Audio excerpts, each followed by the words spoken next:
So,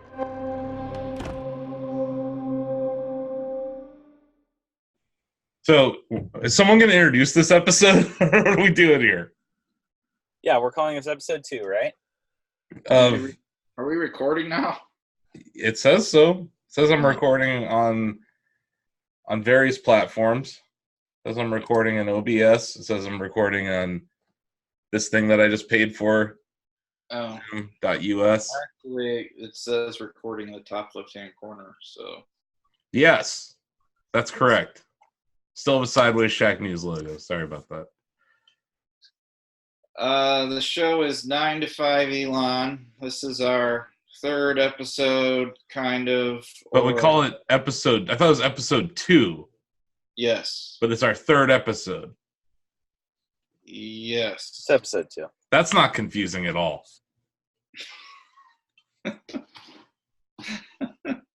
That's 5 Elon, episode 2. Actually, episode 3. Cool. So and thanks. Third episode is where we introduce ourselves, because that's how you do things. I mean, this is where Tony and Sara decided to complicate production by broadcasting from a car. Yeah. Through. I'm definitely blaming the Japanese internet connection. It's 100% cannot be blamed on us. I heard Adam. Yeah. Mm-hmm. Are we dropping out? Do you not hear us? No, we hear you. Okay, good. You couldn't hear Adam. Us. I will be an internet conduit between two crappy connections today.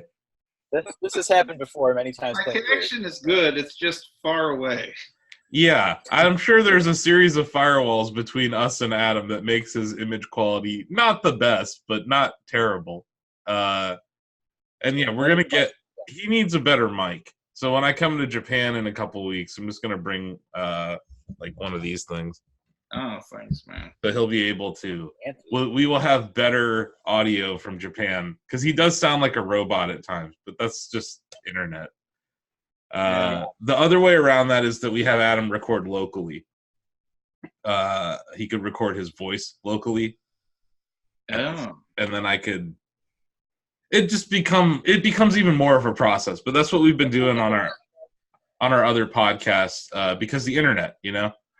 Yeah. So you guys are currently charging your Model 3. We're getting 0 miles per hour because we're running the air conditioner right now. What are you plugged into that you're getting 0 miles an hour? Like we're just off a 120 plug, just a standard. Like a hamster in a wheel, just like. That's exactly right. We have the air conditioner on and we have the fan set to 1, and we are getting now 0 miles per hour. It jumps to 2 every once in a while, maybe when some other car system turns off or something. I don't know, but okay. And then a while. So we're thinking actually introducing ourselves this week would be a good idea. Did I heard that pitch? Yeah, we got some good feedback from viewers and listeners. That Tony got feedback from one of our dozens of listeners. Hey, not dozens this week. Because I made the effort and posted a video and actually was able to capture the video, I can give you the actual total of viewers. It was hundreds, you guys. Hundreds. Hundreds. That's so exciting. That is Russian bots. I don't think so, man. I really don't think there was that many Russian bots. You know, let's see. Russian bots. 461 as of the recording of this episode.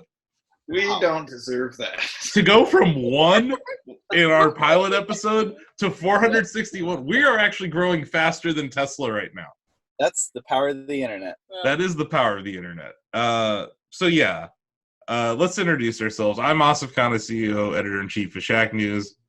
I own 2 Teslas and I have a Roadster on the way because I'm an idiot. And I live in Canton, Ohio. We all went to high school together in Hudson, Ohio. Yes. Now we live all over the place, right? So, correct. So Tony and Sara, introduce yourselves. You go first. Sara Sardarelli, grew up in Akron/Kent, Ohio, and now we live in Cincinnati. And I'm Tony Hudson. I grew up in Aurora, Ohio, and we live in Cincinnati, like she said. Cool. And you guys have a Model 3, right? Long range. We're in it right now, charging. They're broadcasting live from their Model 3 for this From episode. in the driveway, under the deck, carport. Are you under that tree, or are you to like what side of the tree are you? The tree's right there. Here, A squirrel just came by. I'll use the Before you go magic mirror technique to show you. The magic mirror technique. Over there is that's the tree. Is it focusing? No. No. Mm. I No. see the tree.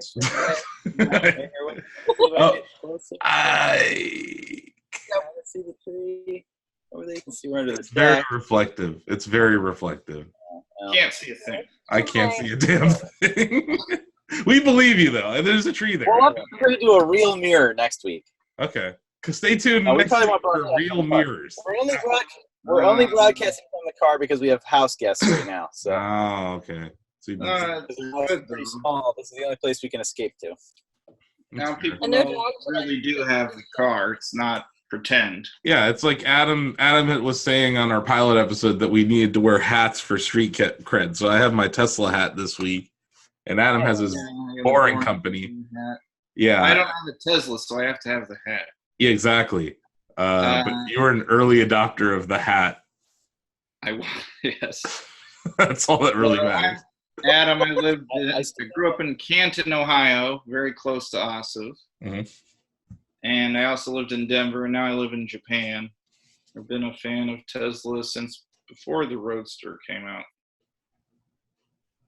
So, was that adequate for introductions? Yeah, sure. We have a Model Y with 7 seats. Okay, you're looking forward to having a Model Y. I can dig that. Yeah. My Starbucks is still too hot to drink. This is one of the world's tragedies, right? Is that like to properly have hot tea that's drinkable, you have to buy it like 40 minutes or an hour ahead of time. The only reason I got Starbucks is I was on my way to the office here, so I'm broadcasting for the second week from Shacknews Intergalactic headquarters. There's a computer. There's a computer over here. And there's that sideways sign. Eventually, if Tony ever comes to help me rebuild this place, that thing will be right side up. They gave me these like racks, because basically I bought all these materials for the Shacknews E3 booth. They like sent them to me on a pallet a few weeks ago. And it was just like, here you go, kid. And I'm like, well, I don't really want to set up like the booth. I don't really have room. Also, it would be like the Seinfeld episode with Kramer. Wait, what?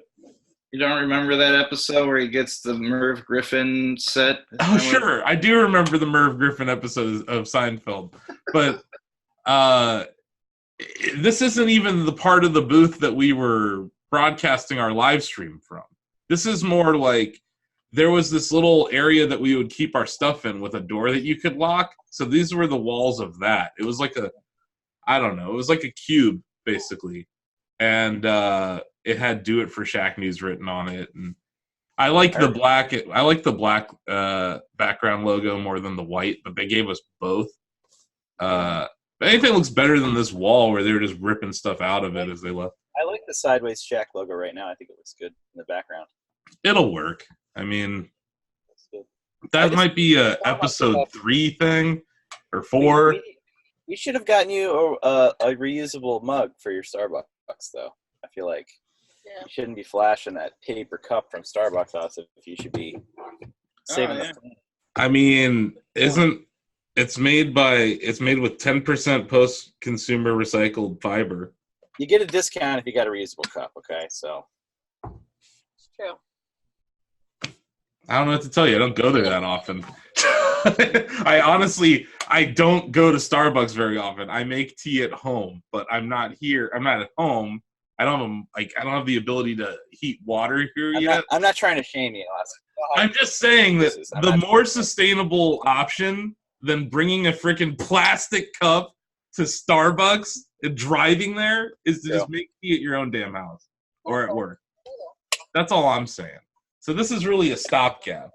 Fine. But holy crap! If the hippie police are on this podcast, we're doomed. That's all I'm saying. Like, I didn't know I was gonna get knocked hippie points for buying tea at 9 a.m.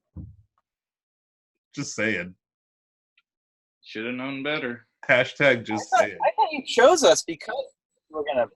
I thought you chose us because we were good hippie police. I know, but I still have to give you crap about it. Okay, I'm not doing my job as whatever the hell I am, the early adopter of clean technology. The only reason I can afford clean technology was that I was rich enough to buy it. And rich people can afford to waste these horrible things, right? Have you heard of Plastic Bag Island? I feel like one episode we're gonna have to broadcast live from Plastic Bag Island. We wait We long can enough. definitely do it. It'll just be the whole ocean. The whole ocean will be plastic. We'll just do an episode where Adam walks from Japan over the Plastic Bag Island, and we walk from California, and we like meet in the middle. It'd be a pretty great road trip video too. But yeah, like this is at least most of this is biodegradable at least. It's true. So I've been You thinking know, I about. make coffee sleeves, so you don't have to get those brown ones. She does. She makes them handmade coffees. You guys know that we're in Ohio, right? Like I drove by like I don't know how much trash in the street. Like it's like this is not. It wasn't like I was like, hey, give me that sleeve. It was just here, sir. You know, like You should be picking up that trash on your way. I should be picking up the trash in the middle of the streets of Canton. And what about all the roadkill? Should I be cleaning off the roadkill too? Your high-end sports car, your space car. So wait, should I just walk the street, turn on the Christmas thing for the Model X, and just get to work? For safety. For safety, turn that on for safety and pick up We'll trash come on your way. record you doing that. Okay. You can I just got use it. Sentry Mode to record it. Oh, Just that's hits the true. button before he gets out. He picks up the trash, goes back in. I gotta say, Sentry Mode recordings are not the best. No, they're not. Having looked through a bunch of my footage, I was kind of disappointed. Very poor color The saturation. cameras weren't designed for that. Makes me wonder if at some point they'll change the cameras. Provide an Yeah. upgrade. Yeah, because I filled up one of my whatever it is, the thumb drive, Tony. So I was like, I had to dump it. I went on my computer and I was just looking through random stuff, and I was like, this isn't really that good of footage. Like, it's good to prevent or to figure out if someone scratched your car or something, but like, Enough, but it's not good. no, I wasn't impressed by the quality of it, and I was like, they could do mid-range better. model dash cam. Like a But if Yeah, I it's like, like good enough to submit in court. yeah, Well, exactly. But like, like if you want to create content with the Tesla, I really feel like you got to still mount some GoPros or equivalent cameras, action cameras. Gotta have 4K. Yeah, so you need Even the 4K. even the hyperlapse, even the GoPro hyperlapse that I posted that had the charging and then the driving. Mm-hmm. I don't think put enough detail, even with the camera sitting floating right here, Yeah, recording the front. You still don't quite get the resolution. So those No, it's 8K tough. cameras will be great when those come out. It should be just the right amount. 8K. Yeah, for better fidelity. Once GoPros are 8K.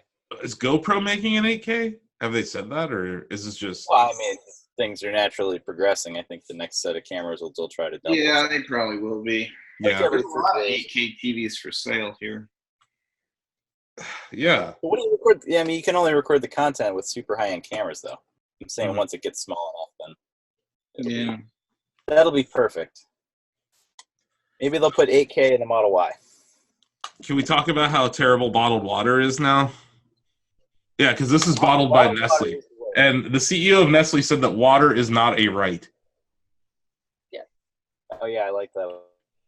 So- I'm just want to remind Remember that last people. one? We can't go down this road because you can say so many awful things about Nestle.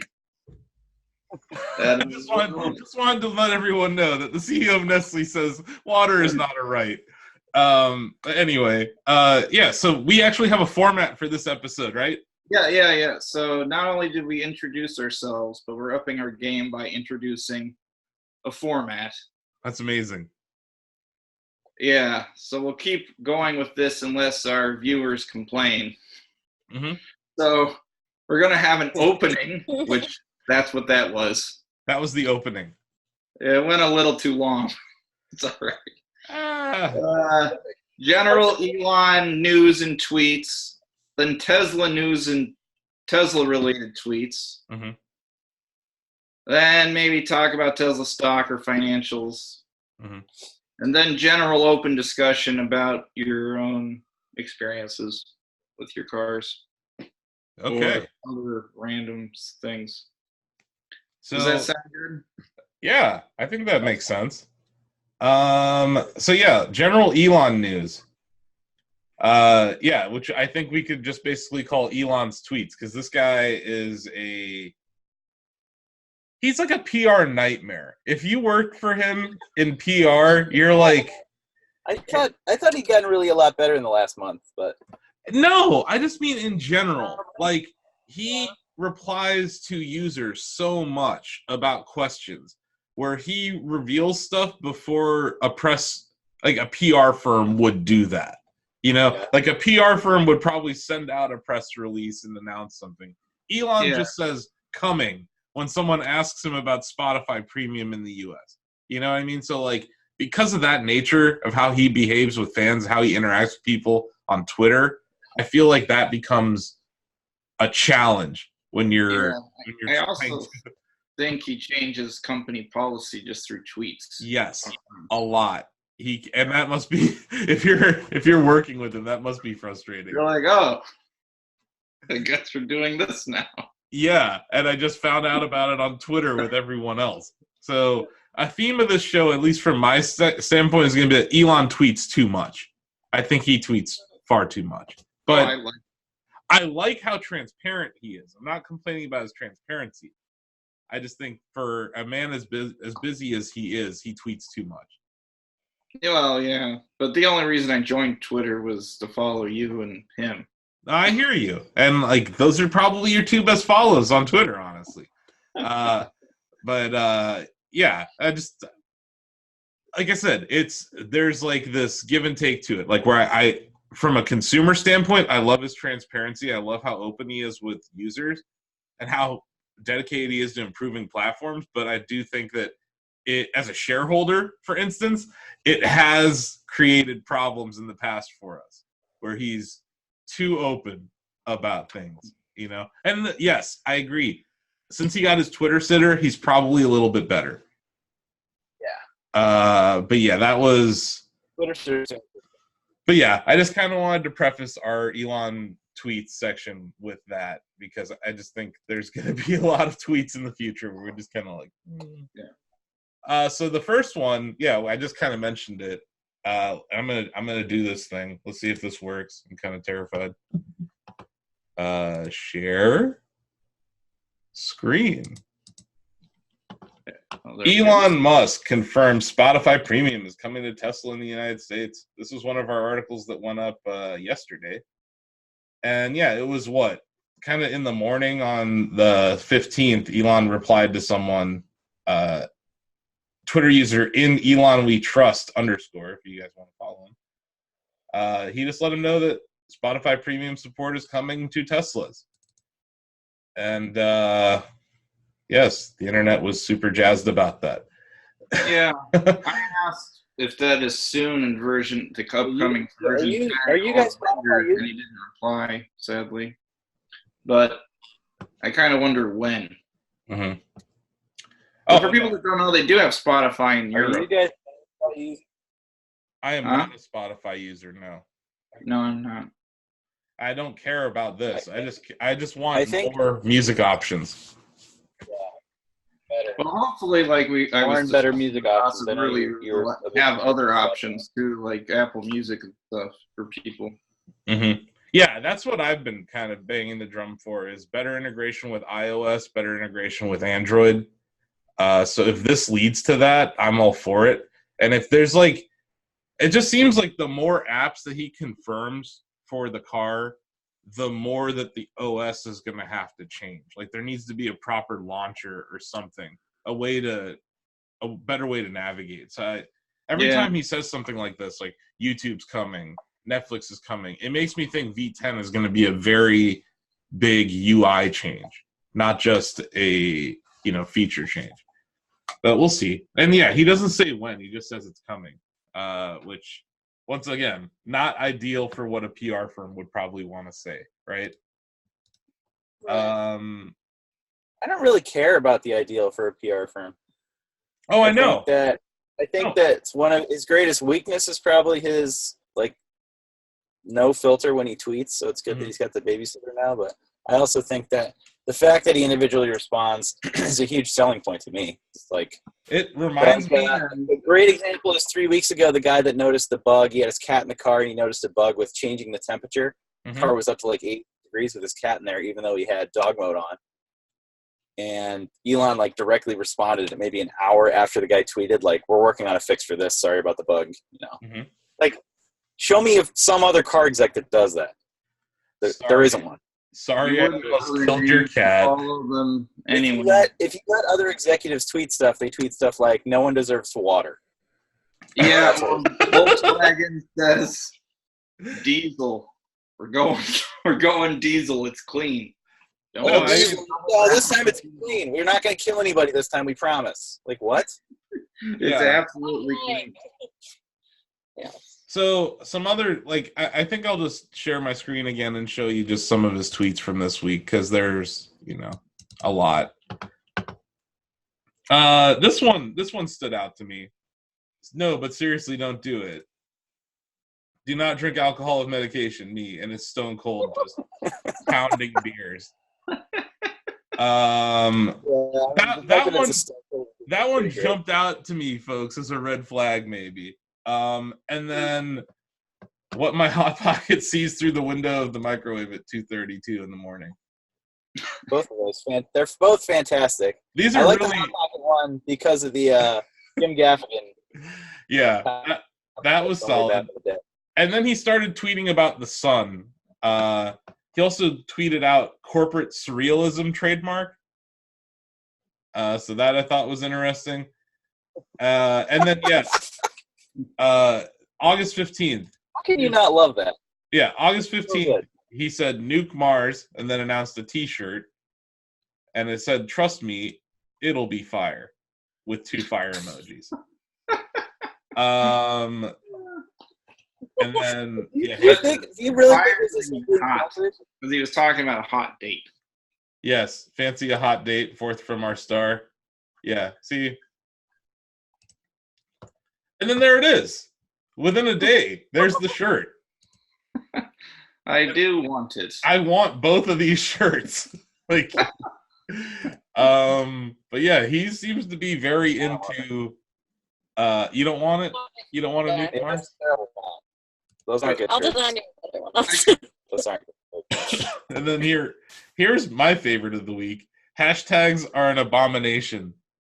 Yeah, and I was just talking about that last week. I think maybe 4 hours before this, I was giving Tony crap about a hashtag that I saw him use at a soccer game. I was like, that looks like you're having a stroke. It was fresh Hashem or something. I was like, what? That wasn't my fault. There is a burger place called Big Boy, and there is a subset called Frisch's Big Boy. Oh.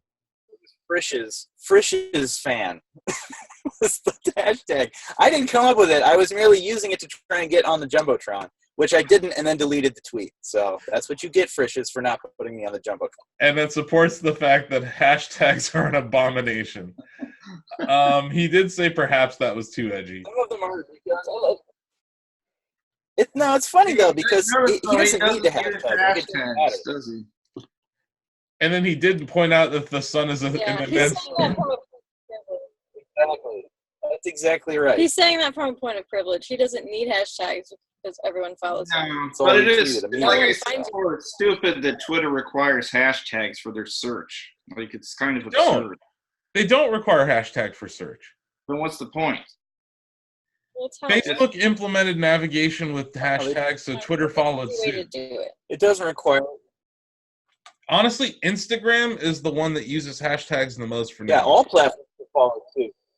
Yeah, all platforms followed Instagram. I would say Instagram was first to really implement navigation and the ability to follow a hashtag, but Twitter never implemented the ability to follow a hashtag. Neither did Facebook. So it's kind of stupid in that sense. But I agree. I think that. And they don't even work on Facebook. No. Nothing works on Facebook. You just have to pay them. Hey, you guys hear us or not? You guys cut in and out a little bit, but It's like You guys can't hear us or can? I can hear you right now. I am able to hear you. Can you hear me? Nope. Okay. They can't hear us. Adam, can you hear me? Sort of. He's not We hear you, but you guys sound like super slow robots. Yeah, it's definitely not me. It's totally the people in the car that are broadcasting. Oh, there they are. Technical difficulties. So yeah, I can go back to sharing my screen a little bit. Very well. Can you hear us, Tony? Ruh-roh. There you go. Sorry. I can hear Can you see us? now I there cannot. you go. We don't hear see you. you. But I then can't see Asif. you can't see me? It's always stuck on Asif. It's Oh, there it switched to me. It's just, You can hear us now? We can hear you, yes. I can hear you. So are you going dark? No. No. We see We're getting unstable connection warning. Just yeah. go on without us. We'll tell you if it gets better. Okay. All right. So Adam, I'm gonna share my screen again because Elon kept tweeting. Yeah. He started tweeting about the sun. Said the sun. Yeah, well, that's because he brought up Tesla Solar Yes. relaunching. He tweeted it out 5 hours ago. So I know we're supposed to follow format, but we could talk about this a little bit. Yeah, so they are now offering solar rentals in 6 states. And they used to kind of push solar leasing, and they got rid of it because it kind of hurt their financials, right? They were trying to push for selling. That's right. And I don't know why they decided to introduce this rental scheme, but I think it's different than a lease because there's no long-term commitment. So the way the lease works is you can rent for a small system for $50 a month, or a medium system for $100 a month, or a large system for $150. If you live in one of 6 states, like California and Nevada, I think, and some other. And yeah, you can quit making payments at any point. If you want them to remove the panels, it'll cost $1,500. I think you could just have them leave them on the roof, and maybe they take the money from the generation. But it's kind of cool because the point is that your utility bill will instantly get cheaper than what you're paying for the rental of the solar panels. And you don't have to pay any other money besides that. So I think it could be pretty popular. Like, I think if you figure out the payback for even if you had the panels removed for $1,500, I think for the large system it's just like 2 or 3 years at most. So I'm able to toggle incentives, right? So without incentives, large is $32,490. Yeah, that's if you purchase it. Yeah, and then I'm guessing they will show me the lease options if I were to place order or something. No, because you're not in Ohio. I mean, you're in Ohio, so you can't. Oh, so it detected that I was in Ohio and it removed the option to rent? Yeah, I think so. Oh, that's a bummer. Like, I'm in Japan, but so the closest place for them is like California, so I can see it. But yeah, he said one-click order and save $500 a year in utility bills with no long-term contract, cancel anytime. Yeah, so based on that, even if you wanted the panels removed, after 3 years, you could cover the $1,500 expense of having them removed. Yeah, he said with the new lower Tesla pricing, it's like having a money printer on your roof. If you live in a state with high electricity costs, still better to buy, but rental option makes the economics obvious. That's great. Yeah, I think it should be pretty popular. This is something I've been talking about for years, Adam. A small corner of Texas or anywhere with solar panels could power the entire United States. Yeah. It's so ridiculous. It's like no one's ever going to live in West Texas. You know what I mean? Like, why are we even bothering, like, acting like people are ever going to inhabit West Texas? We should just make it all solar and build out, like, a grid that it would actually power the entire country. But yeah, I liked how solar and wind. Wind's good in Texas too. I kind of like how he went about this, though. He just kind of talked about the science of the sun first, and then he was like, "Bam, here's some solar action." But yeah, I want to write an article on Shack about this either today or tomorrow, because I do think our readers are interested in solar, and I know for a fact Tesla owners are definitely interested. Yeah, and Tesla's solar sales have been kind of crashing the last few years since they acquired Solar City. So hopefully this will. Yeah, we pointed out it was such a small fraction of revenue at the company; it was like insignificant at this point. But yeah, if solar becomes another revenue driver for them, that would be great. Yeah. But yeah, that was kind of news that Elon just tweeted out in the last day that we wanted to hit. And yeah, I think we wait, did he talk about who talked about sending a probe to catch up to Starman? Someone tweeted him about it, and he said, so Starman recently completed its first loop around the sun. Yeah. And someone tweeted him saying, could you send kind of a probe to like capture pictures, photos, or video of Starman? And he said, yeah, in a few years, I think is what he said. Well, that would be pretty sweet.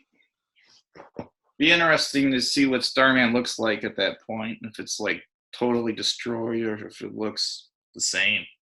I have no idea. But yeah, I imagine he's looking pretty beat up. He's exposed to tons of radiation and stuff, right? I don't think it'd be interesting to see the car, how the car is holding up. That's true. I imagine better than Starman. I wonder if I think for scientific purposes it would be cool to see what happened to Starman and the car. But yes, bring back Starman, save Starman. Let's see what else was in the news. Someone tweeted him about using continuous spiral welding, and it was specifically they were asking about using it on the SpaceX Starship. I guess it's a way to make the vehicles faster, but Elon said no, because you have to change the thickness of the vehicle depending on what part of it it's on. But he said it would be really good to use in boring company tunnels. So that would be neat. He had always talked about using cement reinforcement segments made from the dirt and then making those directly on site and then making the tunnel out of that. So I don't know how using a metal tube works with that. Finally working again. Both or not. You're back? Yeah, we can hear you. Did I just hear you talking about rammed earth structures? Because that's the perfect time for the hippie to get back on the chat. Is that what you just said, Adam? A ground earth structure? Yeah. Oh, okay. Talk about that, Tony. Rammed earth. Is that what you're talking right now? Structure. I'm all about rammed earth. Your audience makes it sound like you're high. Perfect. The audio, like right when you start talking about it, it's like some grounder structure. That's what yours has been doing the whole time. That's why we were laughing. Oh, you sound like slow robots. Sorry, I'll stop talking. Tony, check out this. I know. Tony, try to turn off your video and see if that improves the audio. So Tony linked this in our Tesla chat on our Slack, and it's a new wiring loom. And, I'm looking at the Tesla chat, and it is pretty exciting. It's the first time they've really rewired this, right, in decades. Well, Elon talked about this before. So I'm trying to remember. The Model S had how many kilometers of wire? 2 kilometers or something? Yeah, some stupid amount. 2.5. I can't remember. And then the Model 3 was like 1 kilometer. It was a major reduction. Mm-hmm. And then they were talking about the model. This was years ago. He said this. He said the Model Y would be 100 meters. So like an order of magnitude better. Mm. And then these patents came out showing kind of how they would do this, I think. Yeah. Using robots. Yeah, because Asif, what's do you have this channel? Do I what have? the channel name? Yes, this is Transport Evolve. The channel name?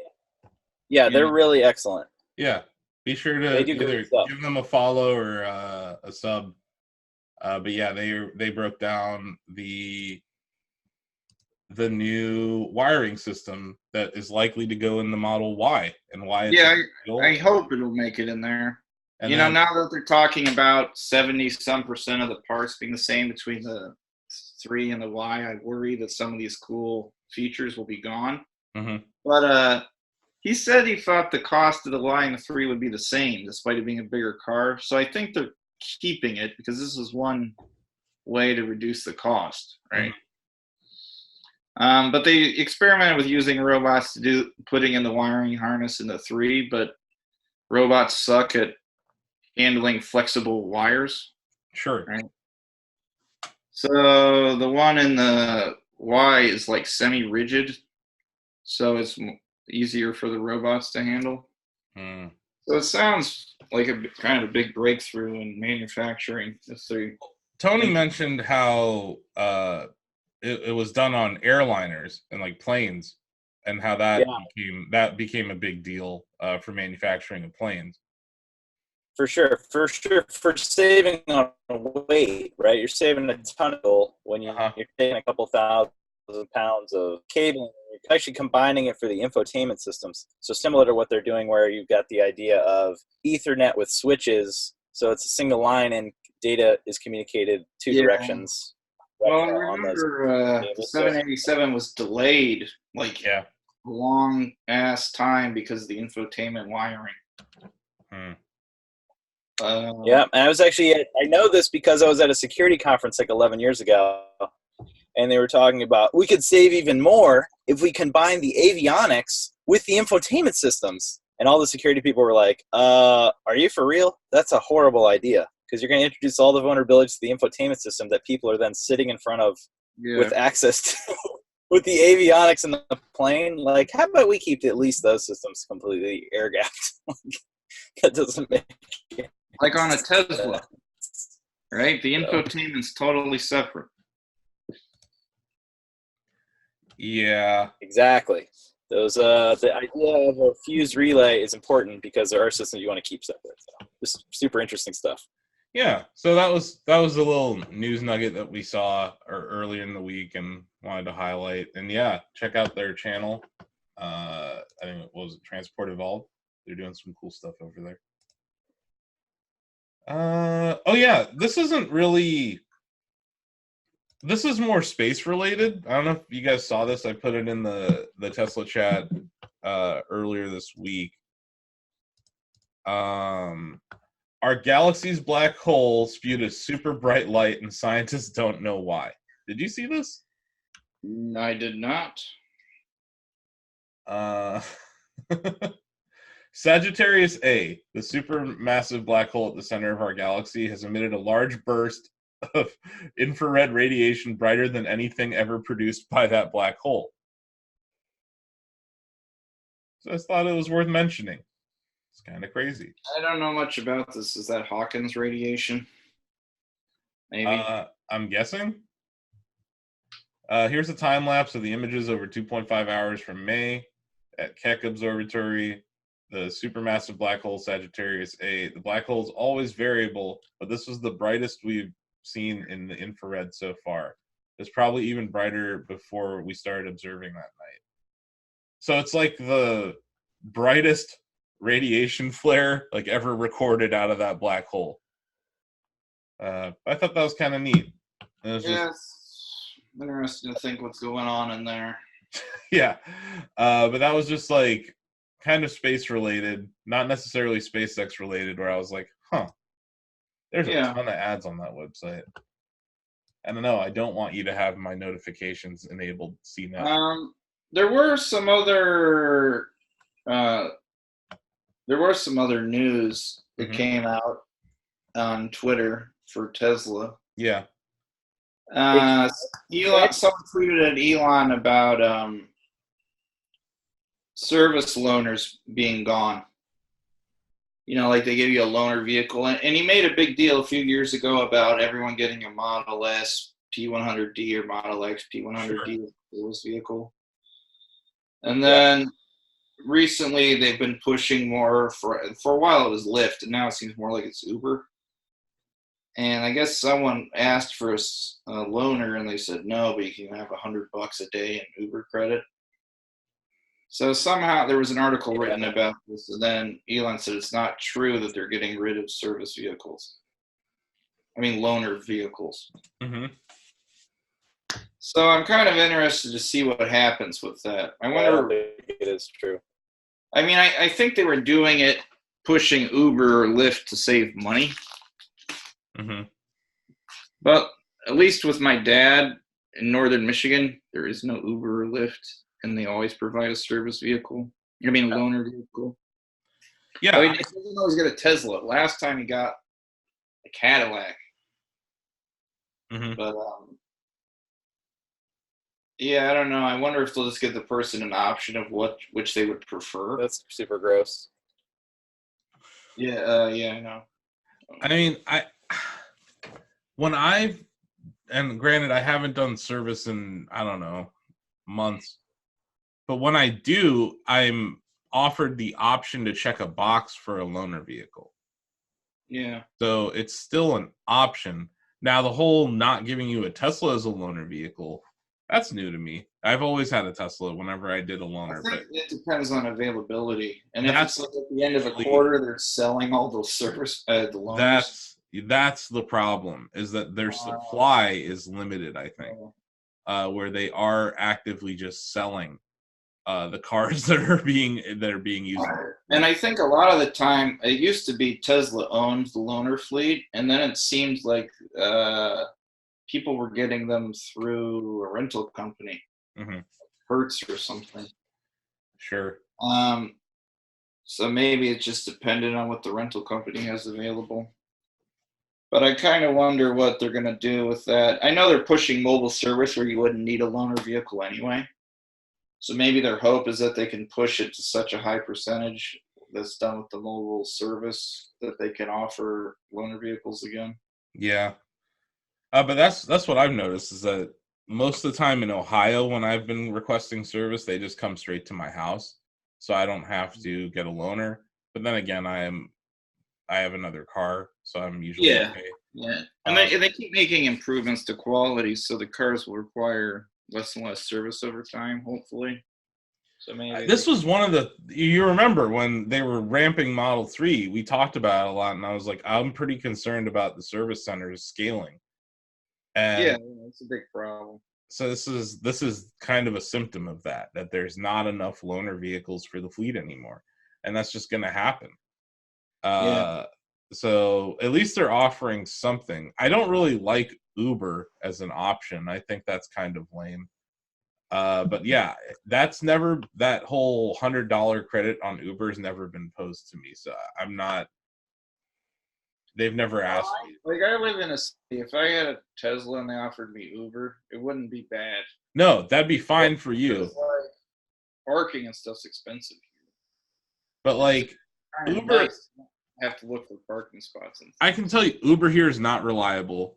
At certain hours, you just can't trust it. So it's like it wouldn't replace having a car for me. Oh yeah, for most people it wouldn't. But yeah, so I think that's the problem. Out on weekends, you go outside the city and you can't use Uber for that. But when I took my Model 3 for service in Santa Monica, can you guys hear me okay? Yeah. When I took my Model 3 for service in Santa Monica, they offered Uber credits last month. $100 a day. But that's an area where there's they didn't put a label on it. They just said, "Do you need Uber credits to get anywhere you're going? We'll make sure you get them." So that's an area where there's a high density of Teslas, and there's just that and Uber. Yeah, and there's plenty of Uber. You can get an Uber 24 hours a day in Los Angeles. You just can't do that here. And there's also not the density of Teslas here. So I think that's part of it, is that in the cities, like Adam said, it makes sense. But in other parts of the country, I don't think it makes sense. And they might have to address that. And this is something that I thought was inevitable when they scaled with Model 3, was that they were going to run out of capacity for a lot of different service options. Yeah, well, it's actually hurting them. Like, did you guys read about the rental company in Germany cancel an order for 100 Model 3s? No. And it had to do with disagreement over service of the vehicles, I think. Oh, yeah. And I know particularly in parts of Europe, the service is really bad. Because especially in certain countries, there's like a large number of Teslas sold, and they haven't scaled the service appropriately. And it takes forever for them to ship parts over there. So they need to address these things so things like that don't continue to happen. Sure. I think Europe is probably one of their more challenging areas. That economy is not doing great. And then, yeah, if you're not offering the service capacity that like Mercedes would, I just think that when it comes to like a luxury vehicle fleet for like a limo company or something, Mercedes in Germany is probably going to be a lot easier than buying Teslas, even though Tesla is probably the better solution. Although people over there might opt to buy the e-tron, which is a much worse vehicle, arguably. Yeah. Just because they feel more secure with the service. That's kind of a stupid. This was something we talked about. We talked about like 2 or 3 years ago that this is going to be a challenge for Tesla as they ramp, and it is. And it's like they only have a certain amount of money they can only put in certain areas at a time. So I think it makes sense to be focused on the ramp right now. But at some point, they need to figure this out. Otherwise, a customer satisfaction will go down for sure. And then that's the. Oh, the other thing I wanted to talk to you about is yellow banding on your S. Did your S screen ever get yellow banding or no? What does that mean? So a lot of people are reporting after a few years their Model S screen gets a yellow discoloration around the border of the screen. No, I had bubbles. Remember? Oh yeah. I had bubbles on my screen. Is that from heat? I don't know. It was extreme cold, maybe followed by heat, but I had bubbles that appeared on my screen. How many years ago did they replace that? 2 years ago. So you don't really take the car to the garage much anymore. No. But at some point, if you did, maybe you would get yellow banding. I doubt it because I replaced the screen already. But maybe. Yeah. I mean, I haven't seen that. They didn't resolve that issue till recently. Oh, really? Yeah. Goody. I can't wait to have to replace my center console again. Well, the thing is, I guess Tesla's not being very good about replacing it for free, which is I'm sure. I'm sure. They're like terrible about that. I think they should replace it because these are the early adopters. You don't want to. Their attitude is, you're an early adopter, you're rich, you can afford to pay us for your. Well, there's some truth to that, but it's also the people that have been helping. Yeah. Oh, I hear you, man. Being an early adopter and then having to deal with paying for a defect is ridiculous, and I don't think that's a good precedent to set for the company. But this is a company that is still like, while it's not on the verge of bankruptcy, it certainly is struggling. Like they're not profitable and they're not, they are growing. So there's this like push and pull between trying to have enough cash while trying to grow and having to say no to all these things.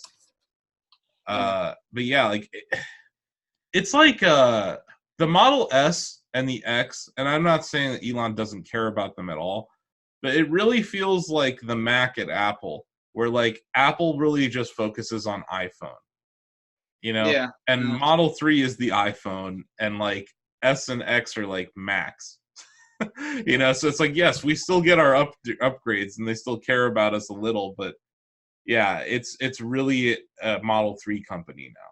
So it's about trying to make the Model 3 as high satisfaction as possible. That's why you're not even seeing him update the Model 3 or to the Model S or X, you know, this year. Like they gave it that battery spec bump and the drivetrain bump, but they're not going to change the form factor of that car or add anything that would change. Too much work for this number of sales, I think. So yeah, because it's all about placing the money in the right bet right now for them, and they don't want to put their resources on something that's not going to lead them to cash flow positive. So I think that's the challenge. Putting all the resources in Model Y, basically. Yeah. Why in the truck are the right bet? Yeah, and yeah, and so like also you convert the truck people. That's worth way more than. I mean, you already converted the S and X people. You already converted the super wealthy. You want to keep the S and X people because you have good margins on those. Well, yeah. I'm sure they'll eventually probably dump some Roadster tech into a refreshed Model S and X. That's my guess, is that the Roadster 2.0 will ship, and then we see an S and X refresh.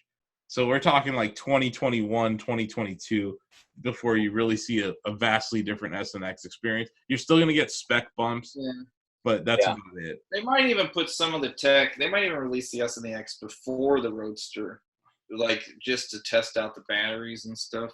Wouldn't surprise me. But the reason I got the Roadster was because of the battery. So if that comes out in an S, I'm going to be like, I'd rather have the S. But if you're giving me 600-mile range, that's why I bought the car. Yeah. You know? Well, and it's redonkulously fast. That too. Did you see that? God, what car? Sorry, I can't. I was on CNBC today. 200 kilowatt battery pack would be insanely fast. I saw this car on CNBC. The Veyron or whatever. Yeah, the new Bugatti. It's $10 million. It's a $10 million car, and it's slower than the Roadster. It's slow. It's same speed 0 to 60 as an S. You saw my Porsche Taycan. You saw my Porsche Taycan tweets. Mm-hmm. Yeah. Getting heated with those Taycan fans. Yeah, but like all four people who are gonna buy a Bugatti or whatever. Can you imagine spending $10 million and then a Model S pulls up next to you and is just as fast as you? It cost $100,000. Yeah, and then like the cost to replace the tires and stuff and the brakes and things like that would be insane for the car. But yeah, that's like, you're just destroying the environment. It's not about the performance. It's status symbol. Yeah. Oh, we could talk about not about the performance. South Korea. What's the brand? The Model 3 in Korea. Oh, Did sure. You guys see the pictures? Yeah, the lines around the malls. Yeah, that's awesome. Yeah, it's amazing. There's no demand for these products. It looks like the first iPhone launchers, or not even the first. Once iPhone was big, right, where people were standing outside. iPhone 3GS or iPhone 4. Yeah, that was actually the order of the car, right? I mean, the order of the phone. I mean, that looks great. People were probably just going to see it, but I'm sure a lot of them will place orders. People are excited about electric vehicles all around the world. It's a good thing. Yeah, and the air quality in Korea is pretty poor, I think. Yep. So this could help a lot. Mm-hmm.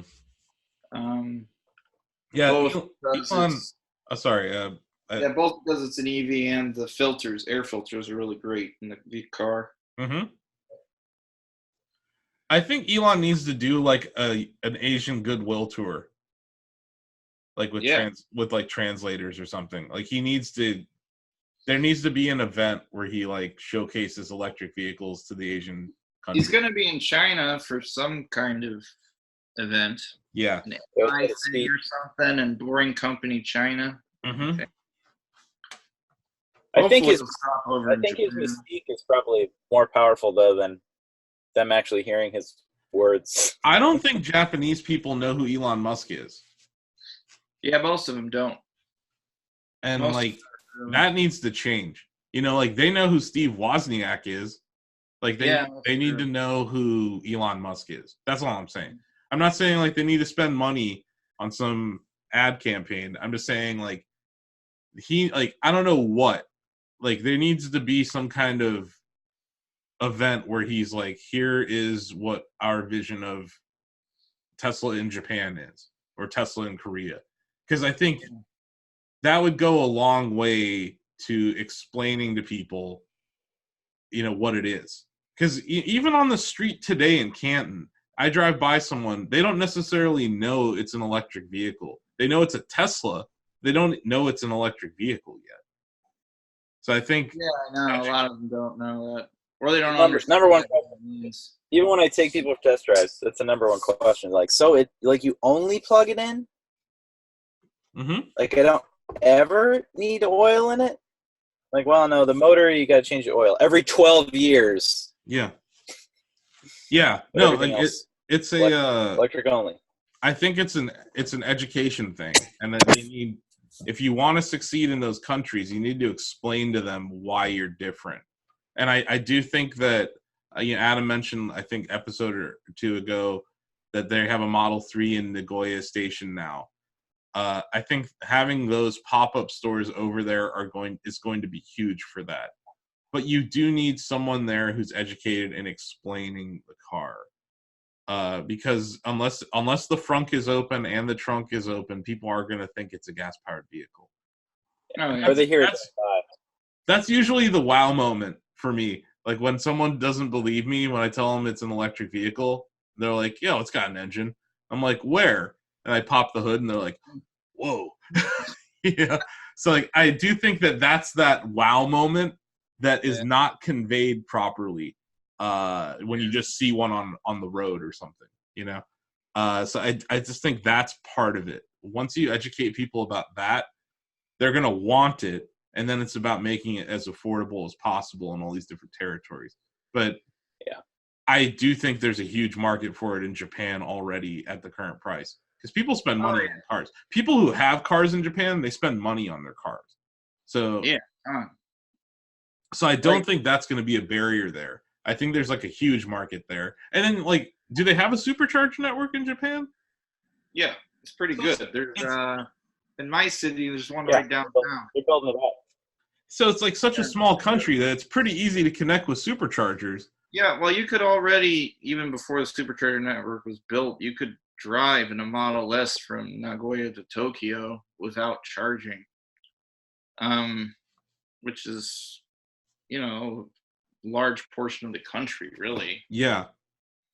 So yeah, you can pretty much get anywhere now with the charging network that already exists. Mm-hmm. So I think that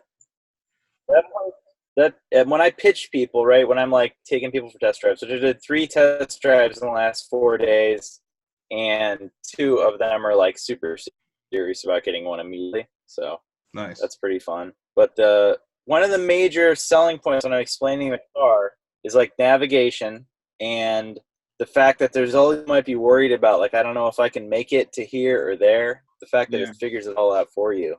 And the strength of the supercharger network, just the genius way in which they built it out so that you're never truly at risk of running out of power anywhere. Yeah. Like, unless you're doing something very out of the ordinary. It's the network in the United States with over 700 chargers is such that you're never really at risk of being stranded somewhere with the car. It's, you know, it's kind of funny, man. Understanding the range of the car and them mathematically figuring out like where do these stations need to be so that our, you know, the people that own our cars aren't ever at risk of that. I think not enough people talk about how important that is and how like incredible the charging network is. Yeah, and it's constantly growing. I can just tell you that when I got my car, but when I got my Model S, that wasn't the case. No, I was for sure. I was very much. I'm talking about now. Yeah. And I'm talking about Model 3. I'm talking about right now. Yeah, but when I got that thing, I was very much so stranded in Houston with it, and I-10 was one of the last corridors to be hit with the supercharger network. So that kind of sucked. But yeah, I don't think people understand the supercharger network. It's another element of the car that it's not communicated well. And because Tesla doesn't spend money on marketing, it's like one of these things that people don't know about. And it's like, we have to tell people about it. And like, I'm sure when you're test driving with people, you explain it to them. But yeah, like it's, I think range anxiety is not a thing to me. I don't have it, like, ever. I don't know about you. Like, I never am in a situation where I'm like, oh, I'm going to run out of battery. It makes me laugh. I love when people ask me about it. Yeah. I love when people ask me about it because it's like funny to me now. Mm-hmm. The idea of range anxiety, like. And you even drive very aggressively. I do drive aggressive. We put 7,000 miles on the car in a month, so we've been driving it a lot. You probably have cross more country, east west, north south. I should check miles out on my autopilot. I need to check out my mileage on my X. I think you guys have outdriven my X already. I've had it for 6 months. Swenson's run doesn't add up to much. No, driving from my house to I have 3,400. Yeah, 3,464 miles. So you have doubled my. You've doubled my miles driven in a month. Quarter-mile Swenson's commute is not going to ever catch up. So I doubt it. I mean, I drove to Cincinnati in it. You can drive to Michigan. I know, that was fun. When I'm there, Asif. Yeah. Autopilot should be pretty damn awesome by then. Yeah, hopefully. I'll just pick you up and drive up to Michigan. Okay. But you got to let me drive your X. That's the stipulation. Because I still haven't driven an X. You need to sit in the X while it drives us, basically. Yeah. I mean, a little bit. Half the time. Okay. Yeah, because basically I-80 is a straight line. And you just sit there. But yeah, okay. We'll see. So they're starting to do deliveries in Japan too? Yeah, I just started. Nice. And it's getting really positive reviews on Twitter. And like I said in the pilot, which only one person probably heard, a friend and I went and test drove a Model 3 and an X. A Japanese guy. I've been telling him to buy a Tesla for years. He absolutely loved it. He was just totally amazed. So, yeah, I think it'll be a big hit here. Mm-hmm. Like I said in the pilot, the one thing is no one knows the company exists. You know, you and I have spoken to the Tesla store here. Yeah. Well, like if people just knew about these cars, it'd be super popular, but no one knows about it. It's going to come with like you're in a Toyota town, Adam. Like, right? Oh, yeah. So like people just it's like being in Detroit, you know, like people just buy the Detroit Big Three in Detroit and like on Honda. But like local. Yeah, so like there's a very big local support for Toyota there.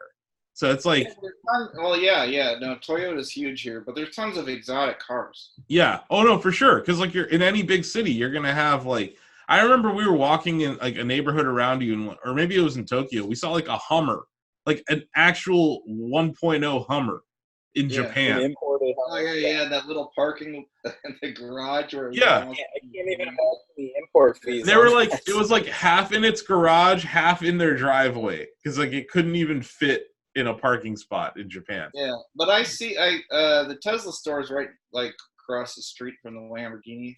Mm-hmm. The Lamborghini dealership has way more turnover of vehicles than the Tesla store, which is stupid. Yeah.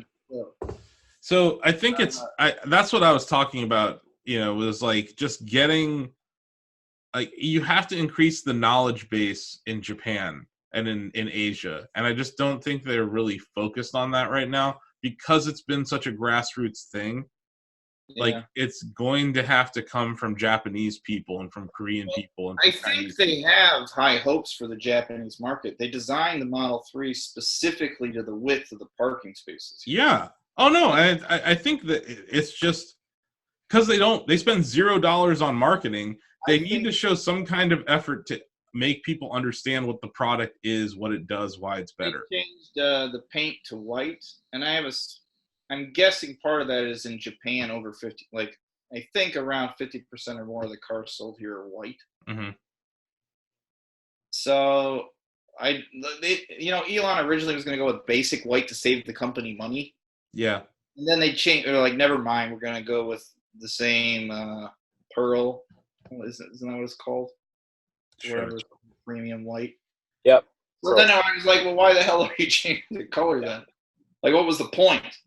But it makes sense for Japan, where most of the cars are white.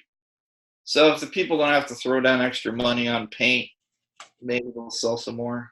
I hope. Yeah. Pearl white I see multicolor. a bunch of Model 3s driving around. I live near the store, so I've seen the car doing test drives. Mm-hmm. I saw it yesterday. I think last year I saw a Model X in Nagoya. I saw a couple of Model S's, but I haven't seen a Model 3 in Japan. S or an X almost every day. Yeah. Like they were becoming more common last year when I was there. I always just pay attention to how many Teslas I see in any city I travel to. And clearly California is the most. One a day, basically. I'm hoping I'll start to see a lot more 3s. I've started to see more 3s in Canton. I can tell you that much. There's like several. There's like a silver, a white, and a blue, or several blue ones. But yeah, we always wave at each other when we see each other. I can tell you, Cincinnati is covered in Model 3s now. Mm-hmm. Model 3s everywhere. Yeah. The local, do we call it a dealership or gallery? I forget what you call it now. Gallery. The local gallery, I guess. It has a parts and repair shop, but I think it's still called a gallery. I guess it's not even a store anymore. Because of the ridiculous state law. Service center, yeah, because of state law. They were having such a hard time holding on to 3s that they had to keep 2 performance models because they were going through them so quickly they didn't have anything to give people test drives in. So yep. They're hot. They're selling like hotcakes. You have a supercharger kind of close to your house, right? I do. There's supercharger less than 2 miles up the road. Do you charge I there? believe it's the owner of Meyer stores is like just a big fan of the company. So that's he's right. Putting them in the parking lots of all the Meyers. Yeah. That's right. But it's between a Target and a Meyer. There's a Starbucks right there. It's pretty great located. 8 stalls. It's pretty awesome. When you go, do you charge there or are you just charging at home? Yeah. So if like I'm in a bind, and this is 4 weeks of having it at home. We haven't even had that long. But if it's like, I'm going to be taking somebody for a test drive and I'm only 50 miles of range, and I just don't have the time to leave it at home overnight or go to destination charger and whatever, drink beer because brewery that has destination chargers that are free up the street too. Mad Tree Brewing. If I don't have time for that, I'll use the supercharger, which is amazing, right? You're there for 10 minutes, $2, the car's topped off, and then you can take people for rides in the car. Like it's explaining that to people, like showing them when you pull up the charging screen and go, here's my charge. It was $2.08. And they're like, wait, what? And I go, yeah. And I only put tires, windshield wiper fluid, and windshield wipers on the car for the first 100,000 miles. They're like, you can just see them like, wait, what? Yep. And no oil changes?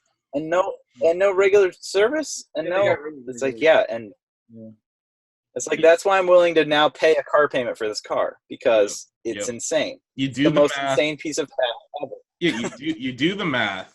And I did the math with Adam, I remember, in 2012, where it was like, okay, here's what it would cost if I bought a S-Class Mercedes. Here's what it would cost if I bought a Model S Performance. And then I'm like, how much energy am I saving conservatively per year? And at the time, the Model S paid for itself within 8 years of owning it, relative to an S-Class. So it's this opportunity cost that when you explain it to people, it's the most obvious economics ever. And then, you have a perfect example of like, here's how much it costs at the supercharger, And then like, you can, I don't know, you've seen your electrical bill. It doesn't go up through the roof. It's like you got another fridge or something. You know, it's not really not even. no. But, yeah. You probably use it. You probably use less electricity than a refrigerator. Well, I'm using a 120. I'm still plugging into a 120 volt outlet. It's not like I've got some high volume thing. I don't have the the wall connector that I picked up on Craigslist. I might use for a special project and not even install that outside. So Really? I may just keep it. I may pop out a glass block and keep using the dryer plug in the basement to charge it if I need it to charge faster. But right now, like our driving style, we've been completely fine with the 120 volt under the deck that we charge it off of now, using the using the cable that came with the car. So that's crazy. Yeah, I mean, we're not driving 80 miles a day. We don't have a big commute. That's one of the things we like about Cincinnati. So everything's relatively close. Okay, so let's say you use 80 miles in a day. How long is it taking you to charge with that cable? So overnight, you're getting between 40 and 50 miles of range on the car. Okay. Roughly, that's what we get. That's what we gain off the 120 volt. And you're paying like it's between 70 and 80 cents or something. Like, yeah, sure. Electricity charged through Duke Energy is extremely low. Mm-hmm. It's okay. Did you change your plan? I think it's lower 60% coal, 40% nuclear. So yeah. Say that again? Did you change your plan so it's cheaper at night to charge or anything? There's really no point in Ohio. So okay. I remember when variable rate change is like more plus or minus a penny. There's the variable rate change, so it doesn't really make a difference per kilowatt. When I installed the high-powered wall charger in Canton, I had to just notify my energy company that I was doing it, but that was it. There wasn't I think there was I don't think there's a time thing. They just wanted to know that I was doing it. It's weird. Some utilities will give rebates and stuff if you install a wall charger. If you give a couple $100 at least. I'm fairly confident that Ohio does not. They don't offer a lot of that stuff. So yeah, we don't. I will look into it, but I'm not sure. So we already covered solar rentals and Spotify. There is Young Gravy. Oh yeah. No, I refuse. You want to know how many views this guy has? I think the thing is satire. You think the video is satire? I don't think it is. I think you need to watch his other work. That's a real human being, Adam. That's not satire. That's what he thinks is cool. I'm pretty sure it's clearly based on the views. It's what a lot of people think is cool. So. Yep. I'm sorry, guys. We are out of touch with. I can't support the objectification of women, even if it's satire. Sorry. I can't support someone driving a Model X that's that big of a douche. That's where I'm at with this. I'm shame on this man for having enough money to do this to a Model X. Might have been a rental. But yeah, we won't show the video. It might have been a rental. God, I hope it was. Oh man, but shame on the people who rented him this Model X. But yeah, this video, which we're not going to show because it's awful, features the objectification of women, throwing money in the air, and the phrase, "How many blanks can I fit in a Tesla?" And it's just awful. And I was, being our SEO guru on our Tesla team, right? I go on to Google Trends every morning and I type in Tesla and I do worldwide trends for Tesla. And what was the number one trend yesterday? Young Gravy, BB's $0 whip a Tesla lyrics. And I'm like, what on earth is this? So of course I go there and I'm like, and I watch this video and I'm like, as a thought experiment, I'm like, I'm going to write an article about this just to see how much traffic it gets. Yeah. I haven't looked yet. I'll update us next week with if it was worth the time or not. I doubt, spoilers, it probably wasn't, but also spoilers, it took me 2 minutes to write the article. And I crap all over the music video because it's just awful. But Adam, no, this is a real person. And like, No, but I think the video is like a satire of rap. It's not. I don't think you got to look at his other stuff. Adam. It's not, Adam. This is just where rap is today. Yeah. Well, I don't know. I don't listen to rap, but I'm just saying, this is my assumption is it's the satire. Immediately I just thought that. I was like, this is obviously a joke. It's not. I don't think it is. Yeah. This is not a joke. This is like this guy. It's not one of those ironic things, right? He thinks he's balling out, driving down the street with your Falcon wings open, like hanging off of them. And I'm like, this is just so stupid. Number one trend, 724,000 views, Tony. Dude, I don't know. I can't disagree with the popularity. I'm just saying, as someone who lectured me about some other YouTuber from our high school and how we should care about her because of her views, I want you to care about Young Gravy because he has more views than our podcast does. Those are two very different things. First of all, her videos are not monetized. No, they're not. They're both about sex. First of all, her videos are not monetized. Second of all, it's for education. What is that guy educating us on? Exactly. How many human beings can fit in a Tesla?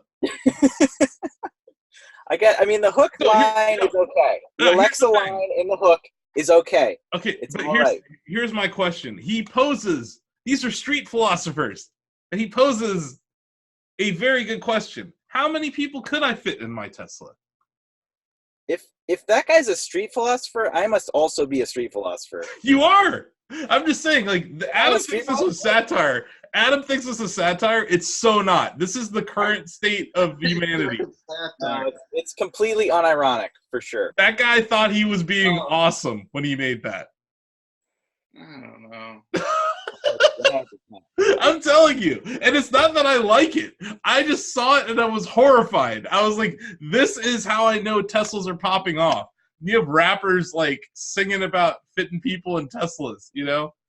Yeah. And like, it's now the aspirational brand. That was kind of my point, is that Tesla has become this aspirational brand for totally awful rappers, you know, like some of the worst, but Gravy. Young Gravy. Okay. That's It's getting a thumbs down. Thumbs down from me. 700,000 people disagree with Tony. That's fine. It's not. It can't be me. The kids are wrong. The kids are wrong. It can't be me. They just watched it. I'm not out of touch. The kids are wrong. And I agree. It's a matter of taste. It's just a matter of taste. If you love it, you can love it. It's fine. I don't. I hate it. I hate it, and I'm horrified that it exists. But I'm like, I was just like, I can't. My first reaction. More. We said Young Gravy more than Tesla in this episode. No, he didn't. I want to talk about my wall charger. I want to talk about my Craigslist wall charger. Yeah, let's talk about this. Wait, so Tony, you're not even installing this at your house? Like, what are you doing? I got some projects I'm working on. Okay, they'll be on the YouTube channel. Don't worry about it. I get it. Okay. So what I want to do, I have a lot of options now. I've been going to pawn shops and collecting equipment. All right. I don't want to. So is this like my high powered wall charger? What did you pick up? I don't want to spoil anything. Break up. I don't hear you now. I know. Yeah, we're here. Okay, you can hear me? Okay, cool. I wasn't sure. So I bought this. I found a guy. He only had a poster for like 24 hours. But he was selling a wall charger. His wife got rid of her Model 3. And I met him in the parking lot at the Cracker Barrel to make the money and wall charger exchange. And the guy happened to be an electrician, so he gave me like free consulting. He's like, if you have issues, send me a picture, and I'll tell you how to make sure you get it wired right. Told me that I got to use 6-3 stranded high voltage cable, get the proper gauge, and I have to have a 60 amp double pole breaker for it to get the maximum throughput for the car. So he gave me all kind of tips. He even just gave me like the USB splitter and stuff that his wife had for under the dash that gives you an extra USB port. So super nice guy with awesome interaction. He drove a Ford F-150. He drove a Ford F-150. He was excited for the truck coming out. So he was kind of like, I don't know if I want to get rid of the charger, but I could use some dough. So he sold it to me. So I got a wall charger for $300. Why was the wife getting rid of the car? Do you know? She really liked the car, but she really wanted a Mustang. So, I've ever heard. That's the worst shit I've ever heard. I wasn't I'm glad you wasn't gonna judge, but I was like, okay, like, well, have fun with your Mustang, I guess. It loses kind of its value the second you drive it off the lot, but whatever. Driving the car, don't think about like air quality and. No, they definitely weren't interested at all in the environmental impact pieces. They really were only like, what does it cost me to run it? Is it the thing that I want? So, which you can't fault. That's people, Yeah, I can. Screw them. I'm glad you fleeced them. I should have said 2. I'll give you 2. Like, give me $250, you jerk. No, he's a super nice guy. It was a cool interaction. We talked. He actually, his buddy owns a vinyl wrap place that's local, so he was like, if you're going to get your car wrapped or ceramic tinted, this is the guy you want to talk to. I was like, dude, this is the best Craigslist interaction I've ever had. You got the hookup. You got to recommend it for all every electrical needs. No, he's got to pay us for that. You're going to wire this yourself, Tony? Of course I'm going to wire it myself. I don't. You got a video. I pay for plumbers. You just die. I pay for plumbers. And a couple other specific things, like people that have jacks that do foundation work. I'll pay for those, but electrician, nah, dude, I can figure that out. That's DIY fun. Until you get electrocuted. I've only electrocuted myself twice, so that's pretty good, I feel like. I think that's the name of the episode. I think that's the name of the episode. Tony's only electrocuted himself twice. I feel like that's pretty good. I've done a lot of home improvement stuff and only electrocuted myself 2 times. I'm actually kind of impressed. Based on what I saw at your house, yeah, you have done a lot of work. To only electrocute yourself twice, kind of impressive. And you didn't electrocute me, so clearly the work is good. But I'm glad that you're getting electrocuted in the process and not the people who live in your house. Yeah. So yeah, there are a couple more news stories. I'm glad that you got a charger. I can't wait to see what the hell you're going to do with it. It's safe. That'll be interesting. The Model 3 price changes? Yeah, well, the performance went up $1,000. And then the Model Y was dropped by $2,000. Yeah, well, they had never adjusted the Model Y pricing. It had just always been the same. Oh, well, they hadn't sold any yet, so it didn't matter. Maybe they did actually. They increased it slightly after the launch, but then it didn't change. And the Model 3 has been kind of dropping in price, right, over time. So they made some adjustments to it. And they also switched it, even after the 3 switched to default white paint, the Y for some reason was still as black, so they finally made it parity with the 3. Interesting. And then I think we need to talk about this because Tony and I have not received our firmware update, and you're saying full self-driving people are getting firmware updates. Well, Elon said that. I think they're being sexual racist or regional racist or something. I can't remember. I watched some video about sexual racism, and I'm pretty sure Tesla is being sexually racist to me by not giving me my firmware update. I kind of agree with you. It's like, it just feels bad. Like when I see these updates, I see these tweets, and I'm like, I can tell you right now, yeah. Here, I'll tell you what percentage you're in. I am the 84%. Yeah, what percentage am I now? Am I officially a 1%er now, Adam? Because you have what? Everyone has newer than 2019. Yeah, you're 1.2. 24.4. I'm on 24.4. I think I've been blacklisted. Really? I'm also on 24.4%. You're both 1.2% of the population of models of Tesla owners. Maybe since we tweet and podcast together, they're like purposefully keeping us as a unit. I think it's an Ohio thing.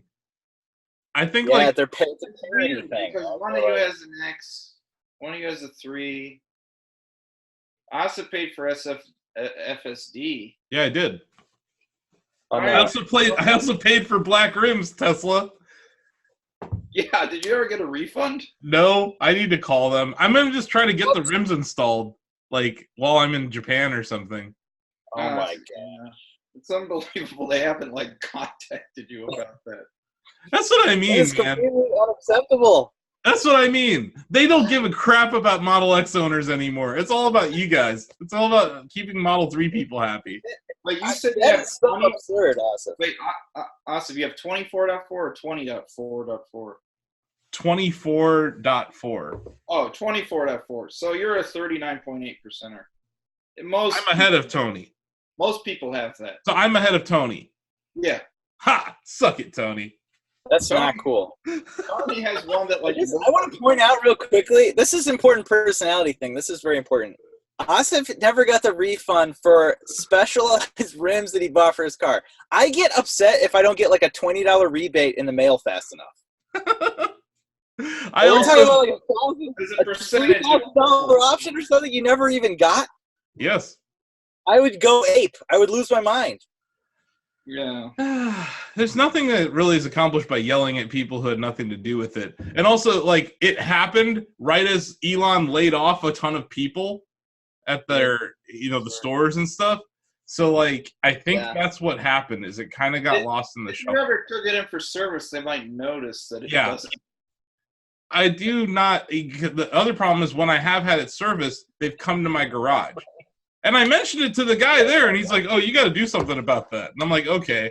But the problem is, like, I just don't want to not have my car. Yeah. Well, now you got two. You got two now, so you can do whatever you want. I totally understand. I need to get tires on I appreciate your support of the company. You're a true patriot. Yeah.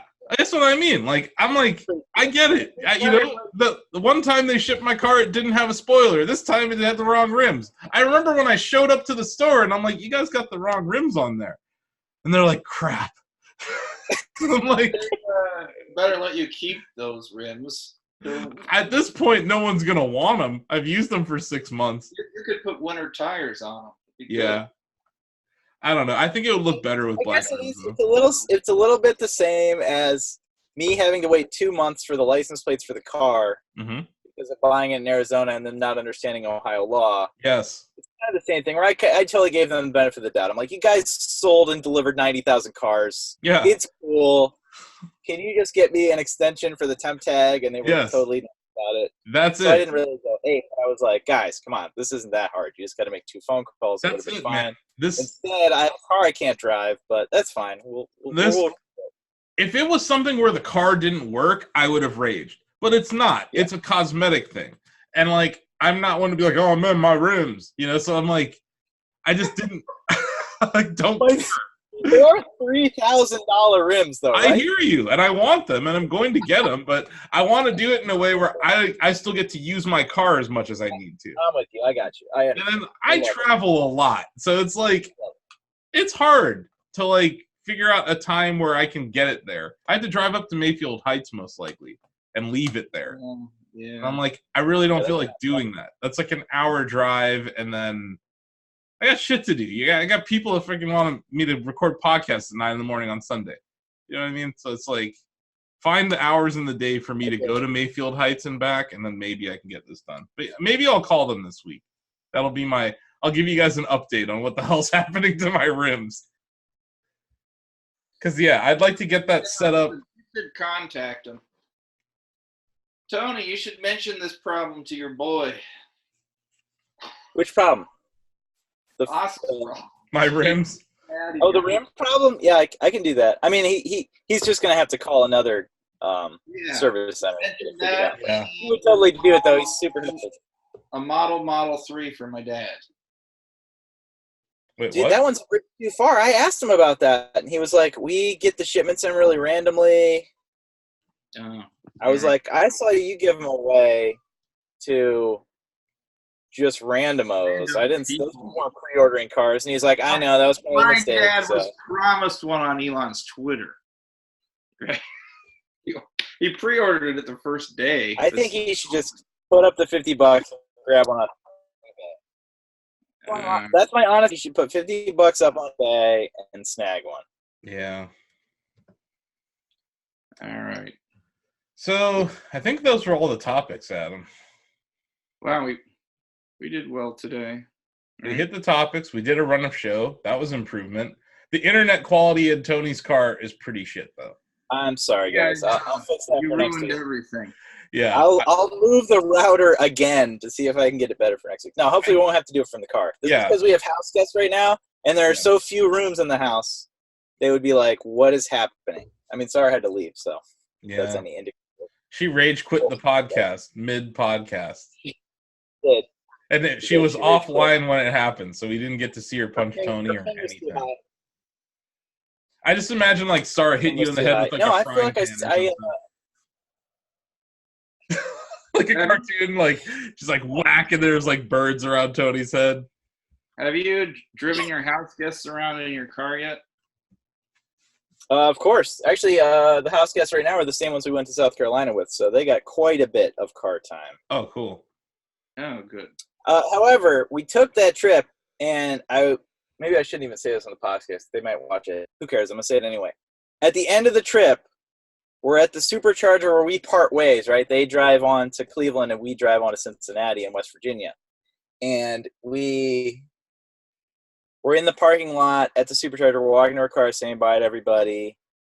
And the person goes, oh, you see that BMW over there, that 550? That thing hauls, man. That thing is super fast. I'm like, you were just in my car for hours. That car is garbage from a performance perspective. Like, what are you talking about? That car's like a full second slower than mine. And mine's the slow Tesla. Yep. It was very upsetting. Like, we had this great trip, and then the last minute together, I'm like, BMW 550? That thing is gross.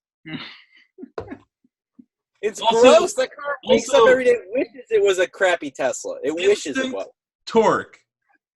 That's what I'm saying. That's all I say. Instant torque. That's my only argument. Totally converted fanboy, but it's just ridiculous. It's like, Adam, remember that trip in Denver? We had like a fantastic weekend together in Denver, and we're walking to the car, and that guy on the bike goes by. Remember this? Do you remember the guy on the bike, Adam? Do you hear me at all? Am I not even connected to it anymore? What happens? Some hippie guy on a bike goes by on his bike, and he goes, keep burning that oil. Well, this is like he wasn't 9 wrong. Years ago. He wasn't wrong, but like, who just shouts environmental stuff at people? Like you earlier on this podcast. I didn't you guys gave me crap about drinking Starbucks. I'm gonna be. I know you. You're not just some stranger on the street. I'm not just harassing strangers on the street about their car burning oil. You should just stand outside of Starbucks and yell at people. I would watch that. It's not like I drove an offensive vehicle like relative to other cars either. No, you were just driving a regular car. And they're like, fill me up fossil fuel burners. Ah! That's exactly what it was like. But I thought about that guy. He was like in the back of my mind for like years. You're right. I've almost become him. Just saying. I'm not just shouting it at people like a lunatic. I could have got my own sleeve and everything. But also that guy, like the second he's out of earshot, I'm like, your tires are petroleum products. I had like nothing, but I really wanted to yell back at that guy. Yeah. Too late. 10 years later, maybe he'll watch this podcast and you'll finally get him. Yeah. Because we'll have him on the show. But in the end, hey, guy on bicycle, if you're out there, we'd love to have you on the show to berate me about paying Nestle for water or something. I don't know. Like, I gotta find an alternative water source. Look, Canton water tastes like butt. There, I said it. Yeah, and I know Nestle owns like a majority of them. Nestle owns all the bottled water. It's like you either have it's Coke, Pepsi, and Nestle. That's it. They own all the water. Throw a filter on there. Get an RO system. My brother-in-law installs RO system, so we'll hook you up, Asif. Don't worry. Okay. The other thing is, this used to be a doctor's office, and like I'm just grossed out by most of the bathrooms in here. Still, I know we've had it power cleaned, but I'm like, replacing some sinks is a good idea. We're gonna hit up a reuse center and get some. You know what I mean? Like, there's some stuff going on here where I'm like, I don't really want to drink out of that sink. You know what I mean? So I don't know. If there's a more sustainable way for me to drink liquid here, I'm all for it. But there's also a biohazard sign in our kitchen. You know? So it's like, bottled water I'm okay with. I'll recycle it. It's a good place for it. Yeah, right? I was like, we turned the nursing station into our kitchen. And Shouldn't I? Think about the carbon. All the carbon. all the what? Carbon? Bottled water, it's one of the worst things. Think about all the carbon to move that water around for no reason when it's already getting pumped right to your house. It's one of the worst, Asif. I don't want to be the guy on the bike in Denver, but You're the guy who bought a freaking diesel VW after Dieselgate. So don't tell me about... I didn't buy it after. I didn't buy it after Dieselgate. I thought it was on sale because of Dieselgate. No. So when I turned in the TDI, I took a GTI off the lot. When they gave me all the damages, you bought a GTI for cheap because of the Dieselgate ramifications.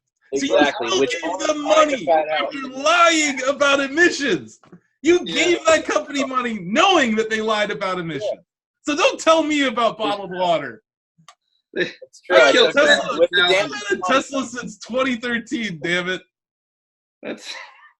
These damn Tesla news. Damn Tesla news.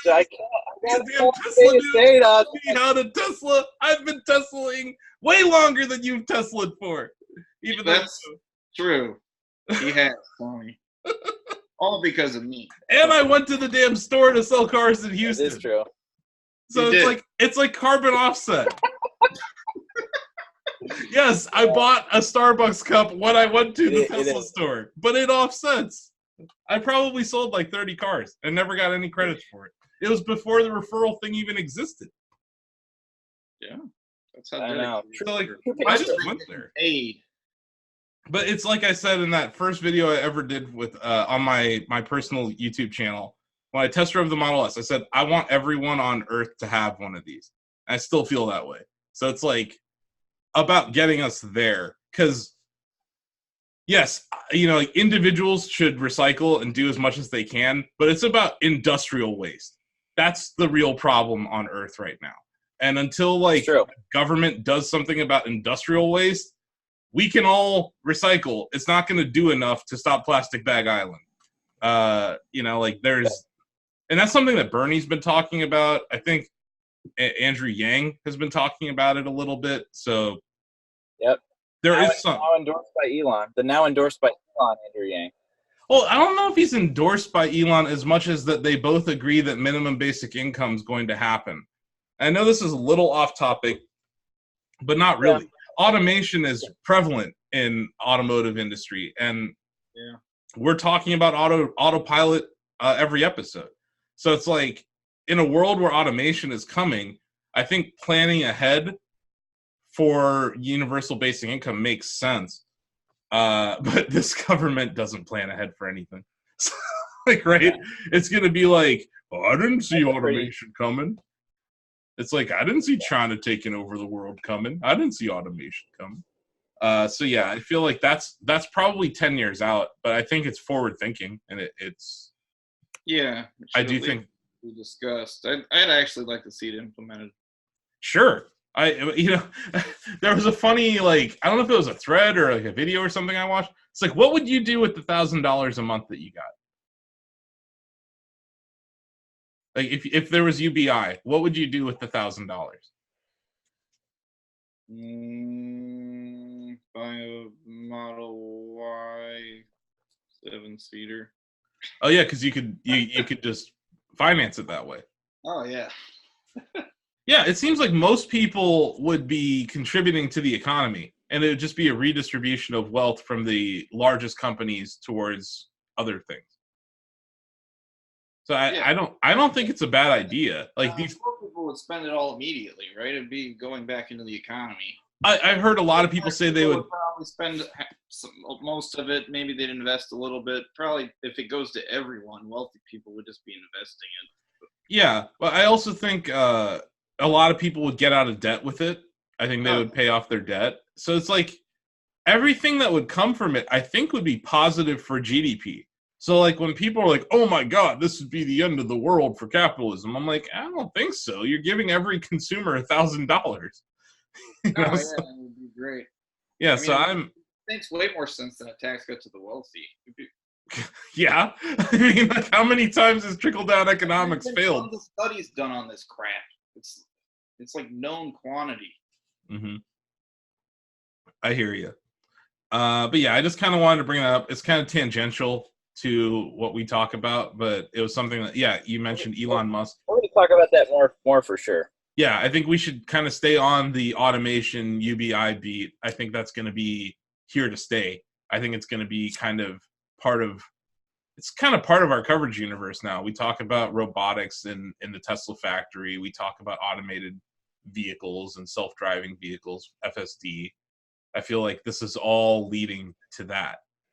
And yeah, I'm of the opinion that this country doesn't plan ahead anymore. So it's refreshing to see Andrew Yang talk. I actually think he's interesting. And then, yeah, I definitely like what Bernie Sanders has had to say on the topic. And Elon is always very pragmatic when he talks about these sort of things. So I think he comes at it from a very logical perspective. But yeah, I like the idea, and I hope there's more candidates that, you know how like every candidate stole Bernie's idea of free education for everyone and free healthcare for all. I hope that they will all steal Andrew Yang's freedom dividend idea, because it is a good idea. And you know, Apple would probably be smart. Apple has more money than God, so just tax Apple and you could pay for it. You know, like it's not even like you could just tax like Just tax all social media platforms. Yeah, tax all social media Just tax all the platforms. social media platforms. But what are they doing? Like, total tangent. But like, We're getting into it now. Now we're getting into it. how do you tax social media for monetizing copyright infringed material? Because that's what they do. Copyright. Think about all the personal material Yeah. that they have access to via your Facebook, all your photos, all your, all those things. 100% somebody should be paying me. That's the number one reason I didn't get on social media really at all until this year. You agreed to give it to them for free. It was part of the product. We're all the product. Yeah. That's it right with me. Like when you read that terms of service and agree to it, you're giving up your rights to everything. Exactly. All your intellectual property, everything you've experienced. Exactly. So I really like Andrew Yang's definition of like, these guys should be paying for it. Just give us universal basic income. Yeah. We know you can pay for it. You're all making enough money. And it makes a lot of sense. Like, it's your personal property. It's your images, things you've collected, your data, your information, your email that they're using to market. But like, that's Google, that's Amazon, that's Facebook, that's Twitter, that's Apple, that's Microsoft. And they're all like $500, $400 billion or bigger companies. You could tax them. It wouldn't hurt them, and it would help a lot of people. So I really think it makes sense. Really? I want to see it implemented. But I think it's now viewed as socialism. That's like full on socialism. Where I'm like, no, we're just finally penalizing these capitalist companies that have just been wildly profitable for far too long and not paying any taxes or paying very low taxes. You know, so I just think it's like the pendulum swinging the other way from the corporate tax cuts that Trump implemented. So, like, they already got their 20% corporate tax cut.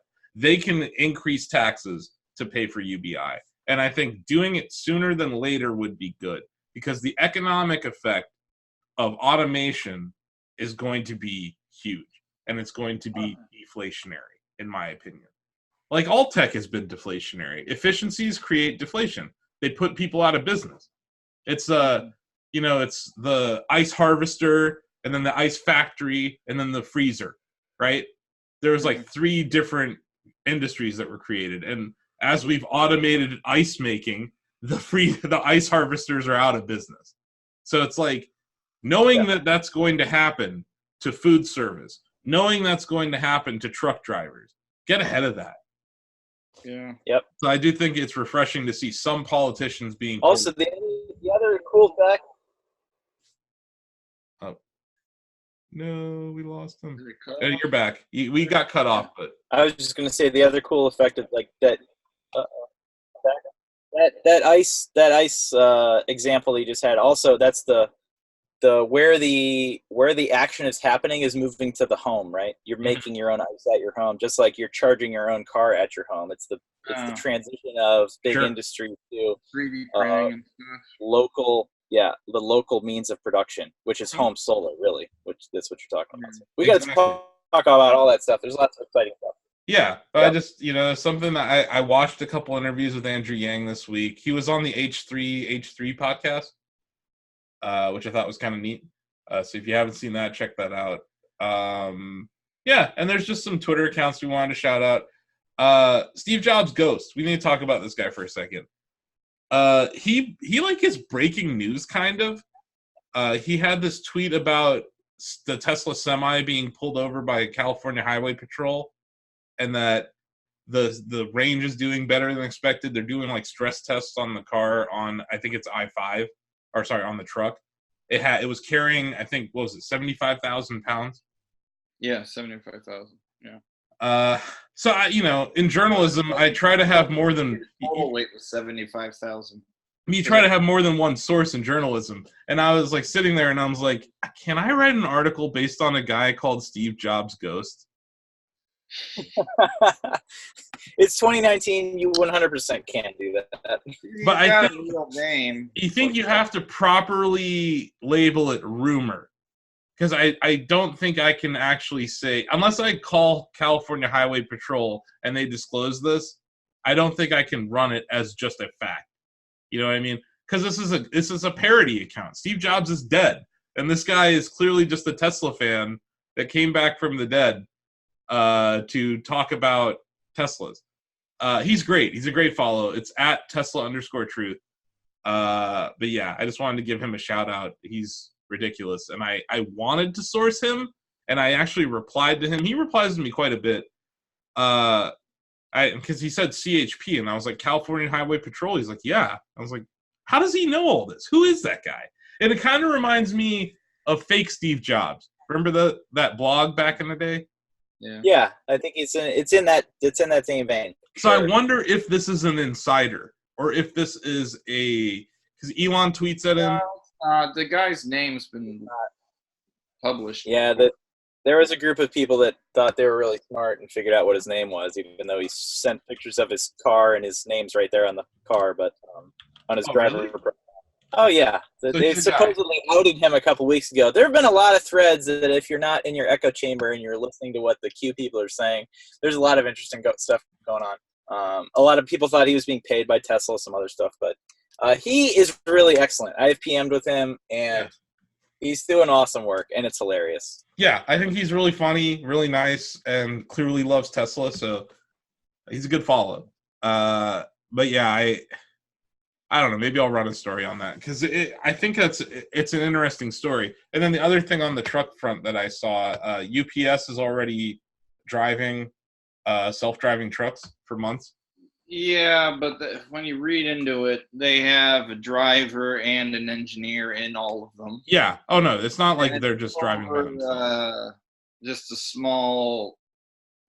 It's like just going one direction back and forth. It's not like they're going many routes. It's like one route. Yeah, that's right. It's still cool.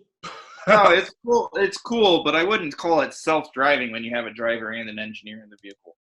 You know what I mean? Like if the driver was maybe not in the seat, maybe you could call it that. But yeah, it's definitely moving towards that direction. But the thing is,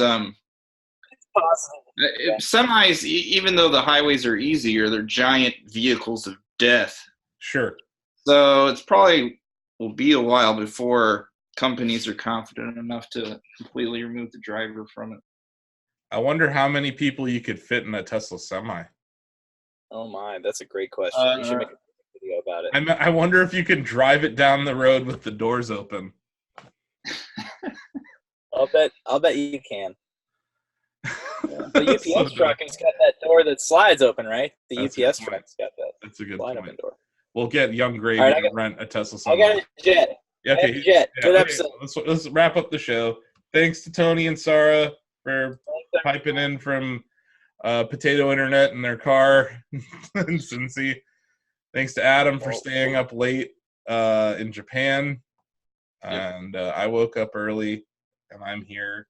I'm going to edit this because I am going to New York tomorrow. So yeah, thanks for tuning in. This was episode 3 of the 9 to 5 Elon podcast. You can find us on Apple Podcasts, Google Play, Stitcher, YouTube. Wait, we called it episode 3. Oh, whoops. God damn it. It's episode 2. Yes. Episode 2. I told you this was confusing. You're the one that did that. It's not my fault. Okay, fine. It's my fault. I'm confused. Episode 2, which is the 3rd episode. Just totally not confusing. And Tony's already gone. So that's it. That's the end of the show. And yeah, subscribe to us on youtube.com/ShackNewsGames. And like I said, all those different podcast facilities. Leave us a rating. That helps us move up the podcast rankings and will become more discoverable. Share us on social media. Adam is at Wong_Elon. Tony and Sara are at Tesla Fudge on Twitter and Instagram. I'm at TechnoSucks. You got Shacknews on Twitter. And yeah, that's it, right? Yes, that was excellent.